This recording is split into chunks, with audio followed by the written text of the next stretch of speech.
Mesdames et messieurs, bonjour. Comment combattre ces batailles ou comment faire ces batailles avec l'armure de Dieu?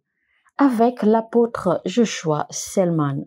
Lisons rapidement le livre de Job, chapitre 42, verset 5, qui dit ceci. « Jusqu'à présent, j'avais seulement entendu parler de toi, mais maintenant, mes yeux t'ont vu. » Il y a une dimension de Dieu que seules vos expériences avec lui peuvent témoigner. Vous pouvez poser la question à tout homme de Dieu qui a duré aussi longtemps sur la terre, ou toute personne qui a eu une relation très longue et très vieille avec Dieu. Il y a une façon dont vous allez reconnaître la fidélité de Dieu. Il y a une façon dont vous allez adorer et dire « Seigneur, tu es fidèle ». Et ce ne sera pas seulement que des mots, aucune récitation d'un verset biblique, mais ce sera à cause des expériences que vous avez eues avec lui. Vous avez vraiment expérimenté sa fidélité dans les situations de votre vie. Et donc, quand vous le dites, quand vous le déclarez, vous le faites avec conviction et cela vient de la profondeur de votre cœur. Alors, les Écritures, la parole de Dieu, les noms de Dieu, troisièmement, le nom de Jésus-Christ, Jésus manifesté dans la chair, quatrièmement, vos propres expériences. Ce sont donc là les 4 plateformes bibliques ou les 4 références bibliques qui nous ont été données pour nous aider à mieux connaître Dieu. Alors, quand nous lisons les Écritures ne nous aident pas seulement à connaître Dieu, mais les Écritures nous aident également à savoir comment utiliser la véracité de la parole de Dieu pour pouvoir exceller, réussir dans la vie. Mais nous n'allons pas nous attarder sur le fait de régner ou de réussir. Nous allons plutôt nous concentrer sur la connaissance de Dieu. Alors, la parole de Dieu, c'est Dieu. La parole de Dieu, c'est l'expression de lui-même, l'expression de sa personne. Vous savez qu'il est écrit dans Jean 1:1, au commencement était la parole, et la parole était avec Dieu, et la parole était Dieu. Apocalypse 19, verset 13. Il est vêtu d'un manteau trempé de sang. Il s'appelle la parole de Dieu. Alors, de ce verset, nous voyons clairement que le nom original de celui-là que vous connaissez comme Seigneur et Sauveur Jésus-Christ, eh bien, son nom originel depuis sa création, c'est la parole de Dieu. Deuxièmement, la parole de Dieu, c'est la révélation des pensées de Dieu et de son caractère ou sa personnalité. Isaïe 55, versets 8 et 9. « Car vos pensées ne sont pas mes pensées, vos voix ne sont pas mes voix, déclare l'Éternel. Autant le ciel est élevé au-dessus de la terre, autant mes voix sont élevées au-dessus de vos voix, et autant mes pensées sont élevées au-dessus des vôtres. » Alors, quand on prend la parole de Dieu, c'est-à-dire la parole dans le contexte grec, eh bien, cela signifie logos. Et logos, en fait, qui veut dire les intentions ou les pensées d'un homme qui cherche à s'exprimer. Alors, quand nous parlons de la parole de Dieu, nous ne parlons pas ainsi seulement de Dieu, mais nous parlons également de ses intentions, de ses pensées. Et donc, quand nous appelons Jésus-Christ la parole de Dieu, ça veut simplement dire qu'il est l'expression vivante même des intentions, des pensées de la personnalité de Dieu. Toutes les pensées de Dieu ont été exprimées à travers Jésus-Christ. Ça veut dire que si vous voulez connaître les désirs de Dieu ou ses pensées pour vous, si vous voulez connaître ce que Dieu veut pour vous, vous n'avez simplement qu'à vous référer à sa parole, parce que vous y trouverez tout ce que vous voulez. Vous savez ce qu'il a dit dans Jérémie 29, verset 11, « Car moi je connais les projets que j'ai conçus en votre faveur, déclare l'Éternel. Ce sont des projets de paix et non de malheur, afin de vous assurer un avenir plein d'espérance. » Voyons un peu les pensées de l'Éternel pour nous.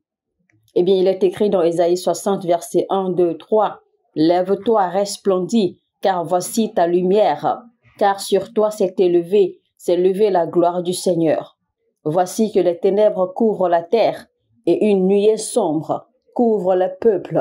Mais sur toi, l'Éternel se lèvera lui-même comme un soleil, et l'on verra sa gloire apparaître sur toi. » Verset 3, il dit « Des peuples marcheront à ta lumière, et des rois à cette clarté qui s'est levée sur toi. » Voilà donc ce que Dieu pense pour moi et pour vous. Il est écrit également que vous ne serez pas la queue, mais vous serez plutôt la tête. Ce sont donc là les pensées que l'Éternel a pour nous.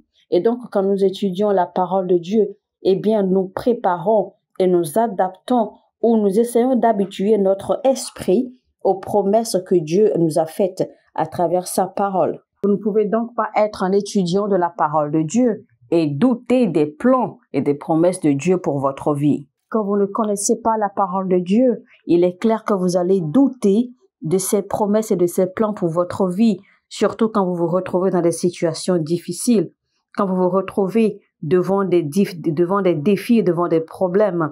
Eh bien, vous avez tendance à douter simplement parce que vous manquez de la connaissance de sa parole. Prenons par exemple quelqu'un qui écrit son testament, sa volonté avant de mourir. Dans sa volonté, il stipule clairement ce qui doit être fait, ce qui ne doit pas être fait. Il stipule clairement comment il relègue ses propriétés, ses ressources à telle ou telle ou telle ou telle personne. Il décrit explicitement le bénéficiaire de sa fortune ou de ses biens. Et quand cette personne décède, on n'a pas d'autre choix que de respecter sa volonté, que de respecter son testament. La parole de Dieu représente également la volonté de Dieu. La parole de Dieu, c'est le testament de Dieu. Ce sont ses plans, ce sont ses désirs pour nous. Et donc, quand vous avez connaissance de sa parole, vous devez prendre conscience de la confesser chaque fois que vous vous retrouvez devant des situations. Cela vous rappellera combien Dieu est avec vous. Il est écrit dans sa parole, je ne serai jamais la queue, mais je serai toujours la tête. Ça, ce sont ses pensées, ce sont ses désirs pour moi.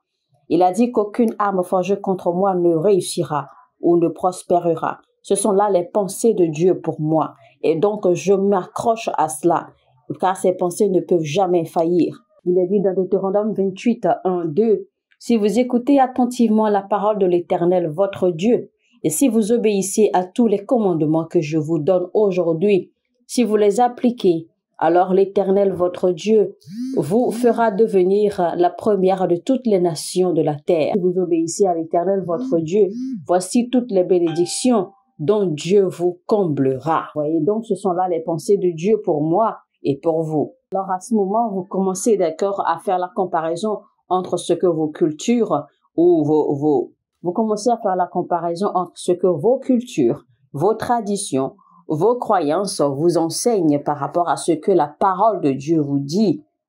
Et donc, nous travaillons à nous conformer aux pensées de Dieu pour nous en nous ouvrant à la parole de Dieu. La raison pour laquelle nous sommes si passionnés à apprendre ou à étudier ou à connaître la parole de Dieu, c'est parce que nous avons le désir de connaître les intentions, les pensées de Dieu pour nous à chaque instant et à chaque étape de notre vie. Et donc, si votre vie ne reflète pas ce que Dieu dit dans sa parole, alors là, vous avez le droit de faire des pétitions.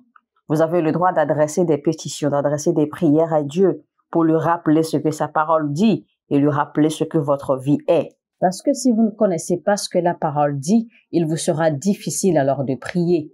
Parce que vous n'aurez pas de sujet sur quoi prier et vous n'aurez pas de pétition que vous pourrez présenter à l'Éternel. Vous n'aurez pas de raison à lui présenter pour pouvoir faire vos prières. Et donc, par la connaissance et la maîtrise de la parole de Dieu, c'est-à-dire de ses pensées, ses intentions, ses désirs pour vous, vous pourrez alors vous dresser contre toute contradiction dans votre vie. Et quand vous présenterez vos pétitions, l'Éternel verra clairement la différence entre l'évidence de votre vie et ce que sa parole dit. Alors, il sera beaucoup plus ouvert et apte et prompt à corriger cela. Parce que si vous ne savez même pas ce que la parole de Dieu dit vous concernant, vous ne saurez même pas si quelque chose va mal dans votre vie ou pas. C'est-à-dire que vous ne verrez pas les erreurs, vous ne verrez pas les choses qui vont mal dans votre vie et autour de vous. Prenons par exemple le fait que, peut-être dans cette église ou dans cette congrégation, il existe une loi qui dit que chaque fois que nous nous rassemblons pour le culte, eh bien, qu'il doit être partagé à chacun de petits gâteaux, de petits friands et des boissons ou des bouteilles d'eau, par exemple. Et que cela devient une loi ou un principe connu de tous. Je suis certain que quand vous allez vous retrouver lors d'un culte et que vous allez attendre 1 heure, 2 heures, 3 heures de temps et que vous ne verrez rien de tout cela, je suis certain que vous allez vous lever et réclamer le responsable en charge de la distribution de ces choses afin que vous puissiez en fait recevoir des comptes ou alors réclamer votre portion. Mais si vous n'avez pas connaissance de ce principe ou de cette loi dans l'Église, eh bien vous allez rester là pendant des heures et rien ne vous sera servi. Et vous allez repartir ainsi bredouille. La parole de Dieu dit qu'ils sont ignorants, qu'ils ne connaissent pas et qu'ils marchent dans les ténèbres. Pourquoi? Parce qu'ils ne connaissent pas les pensées de Dieu. Et donc, à cause de l'ignorance de la pensée de Dieu, de la parole de Dieu, eh bien, le diable peut vous décevoir. Le diable peut vous mentir en faisant croire que, ben oui, c'est la volonté de Dieu pour vous, que la mort sévisse autant dans votre famille. Le diable vous fera croire que c'est la volonté de Dieu que vous soyez malade. Le diable vous fera croire que c'est la volonté de Dieu que vous ne réussissiez pas ou que tel projet dans lequel vous vous êtes lancé ne réussira pas. Et vous risquez de périr dans cette ignorance parce que vous ne savez pas qui Dieu est. Alors que si seulement vous aviez connaissance de la parole de Dieu, elle explique clairement, elle vous fait connaître les pensées, les intentions de Dieu à votre égard. Troisièmement, la parole de Dieu est la révélation du système opérationnel de Dieu. Lisons Psaume 25, verset 4, verset 5. Ô Éternel, montre-moi le chemin. Enseigne-moi quelle est la voie que tu veux que je suive. Dirige-moi selon ta vérité et instruis-moi, car c'est toi le Dieu qui me sauve. Et je m'attends à toi à longueur de journée. Le psalmiste a bien dit, Seigneur, enseigne-moi tes voies, montre-moi ta volonté, montre-moi tes préceptes. Lisons Psaume 103, verset 7. Il a manifesté ses desseins à Moïse et montré ses hauts faits au peuple d'Israël. Donc la Bible dit clairement que Dieu a révélé ses desseins, ses plans, ses intentions à Moïse. Prenons un exemple rapide selon que vous avez dégusté un mets délicieux préparé par quelqu'un, vous avez tellement apprécié. Mais le problème que vous aurez, c'est que quand vous serez habitué à déguster ce mets, quand la personne qui a préparé ce mets ne sera plus présente, eh bien, vous aurez du mal à vous en sortir parce que vous ne savez pas comment préparer ce mets. Vous avez simplement apprécié et vous l'avez dégusté, mais vous ne connaissez pas le procédé pour avoir le mets que vous avez mangé. Alors, si la personne qui a préparé le mets devrait vous rendre, si la personne qui a préparé ce mets devrait vous aider, eh bien, cette personne vous montrerait comment préparer ce repas de sorte que, quand elle ne sera pas présente, que vous n'ayez pas du mal à avoir le même repas. Et donc, quand vous aurez alors appris comment préparer ce repas, eh bien, vous n'aurez plus peur parce que vous avez reçu la connaissance, le secret pour reproduire le même repas. Alors, il est vrai que Dieu a le désir de vous faire voir ses miracles, ses signes, ses merveilles.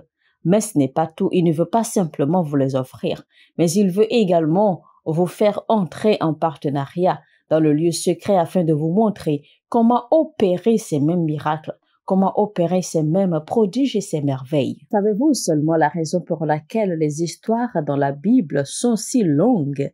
En réalité, Dieu ne veut pas seulement que vous voyiez à travers ces histoires les résultats, c'est-à-dire les prodiges ou les merveilles ou les miracles qui ont été produits.